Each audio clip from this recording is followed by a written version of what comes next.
샬롬 7월 11일 우리가 함께 나눌 하나님의 말씀은 예레미야 3장 12절에서 13절 말씀입니다. 봉독하겠습니다.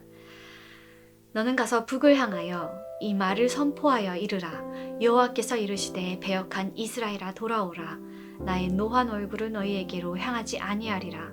나는 긍휼이 있는 자라 너를 한없이 품지 아니하느니라. 여호와의 말씀이니라. 너는 오직 내 죄를 자복하라. 이는 내 하나님 여호와를 배반하고 내 길로 달려 이방인들에게로 나아가 모든 푸른 나무 아래로 가서 내 목소리를 듣지 아니하였음이라. 여호와의 말씀이니라. 아멘. 예레미야 3장은 요시야 왕 때 소명을 받은 예레미야가 하나님의 메시지를 전하는 선포 이야기입니다. 열왕기하 23장을 보면 요시야 왕 때는 하나님의 말씀을 온전히 준행하면서 므낫세의 우상 문화를 개혁하기 시작한 때인데요. 그렇다면 개혁 이전의 상황은 어땠을까요? 힘이 약해져가는 아수르, 그 사이에 애굽이 다시 근동지방을 지배하려는 그 기세를 보이자 유다는 이제 애굽의 편에 서는 정책을 펼칩니다. 그렇게 강대국에 기대려 할수록 하나님은 의지하지 않고 또 꾸준히 우상 숭배를 하는 상황입니다. 예레미야는 이 상황을 부부의 모습으로 비유해서 꾸짖고 있는데요. 여러분 자신의 배우자 아닌 다른 많은 사람들과 음행하고 돌아온 사람을 받아들여 주실 수 있으실까요? 여러분 가능하신가요? 예레미야는 아니다. 그 땅이 더러워지지 않겠느냐 반문합니다. 유다는 마치 정절을 지키지 않은 여인처럼 하나님을 배신하는 일을 여러 번 반복한 것입니다. 그런 죄로 인해 기근을 맞은 유다는 하나님께 외면당하는 것을 자각하지 못한 채 하나님을 부를 때는 뻔뻔하게 부릅니다. 4절 말씀과 같이 나의 아버지여 청년 시절의 보호자야 하면서 하나님과 친한 관계임을 드러내지요. 자신들의 고난의 이유를 눈치채지도 못합니다. 그러면서 하나님은 끝없이 화내는 분이 아니시다. 하나님이 끝까지 노하시겠느냐 하면서 하나님을 잘 아는 듯이 이야기합니다. 그러나 이는 오히려 온갖 악행을 거리낌 없이 마음대로 저지르는 방패 삼는 것밖에 되지 않습니다. 성도 여러분, 말씀 속에 이스라엘과 유다 사람들은 참 어리석은 것만 같이 보입니다. 남편을 두고 이리저리 음행하다가 돌아오려는 사람으로 비유되고 또 부끄러움 모르는 창기의 모습으로 비유되는 이 말씀을 읽고 있자니 참 우리가 대신 부끄러운 듯한 느낌도 듭니다. 그런 마음을 잘 살펴보면 어떤 마음이 우리 안에 있는 것일까요? 이 말씀이 100% 나에게 하시는 말씀으로는 들리지 않음을 뜻하기도 합니다.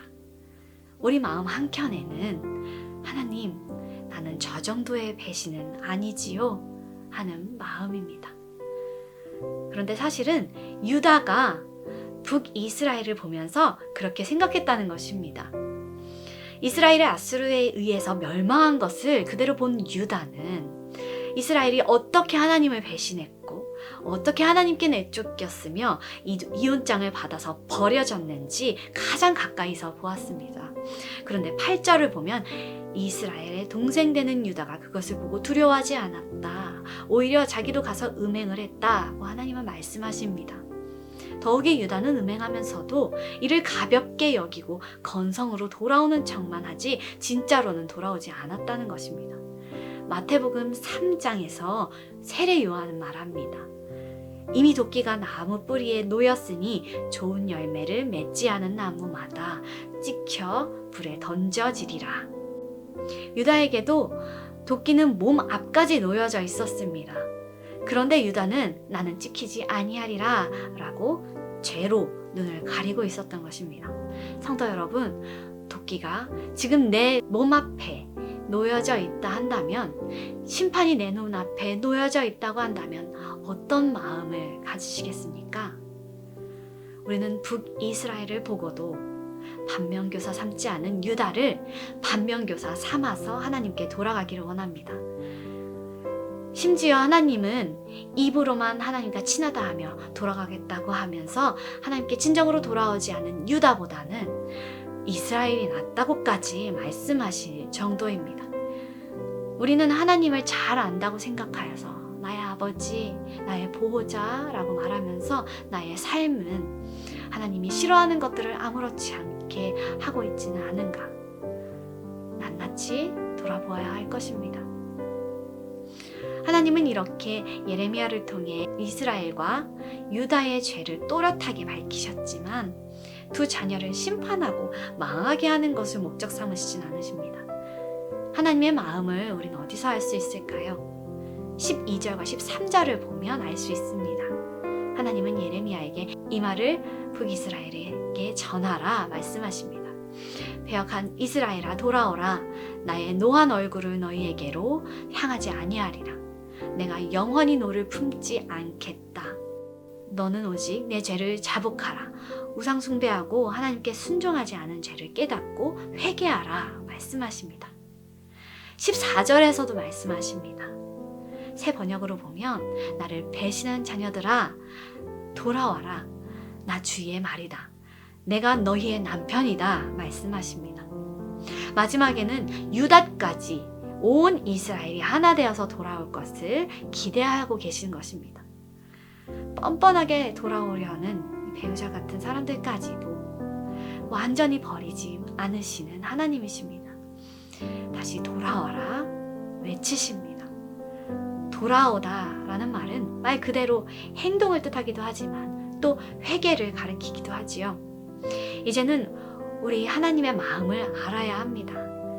돌아올 것처럼 하고 실제로는 돌아오지 않는 것이 아니라 진심으로 회개하고 자복하며 하나님께 돌아와야 할 것입니다. 세례 요한을 통해서 말씀하셨듯이 하나님은 회개에 합당한 열매를 맺으라고 하십니다. 회개는 말로만 끝나지 않습니다. 합당한 열매를 맺습니다. 진정한 회개는 열매 맺어서 우리 눈에 보입니다. 돌이켜 하나님께 가겠다고 하면서 실은 아직도 그 자리에 머물고 있지는 않은지요.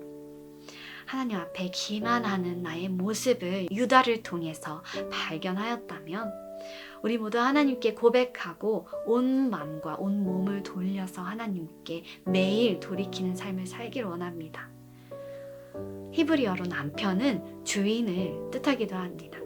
말로만 우리의 아버지, 나의 보호자, 남편, 주인이라고 하나님을 칭하지만 말고 하나님을 먼저 부르고 하나님을 가장 먼저 바라보는 저와 신내교회 성도님들의 매일 아침이 되기를 진심으로 소원합니다. 기도하겠습니다.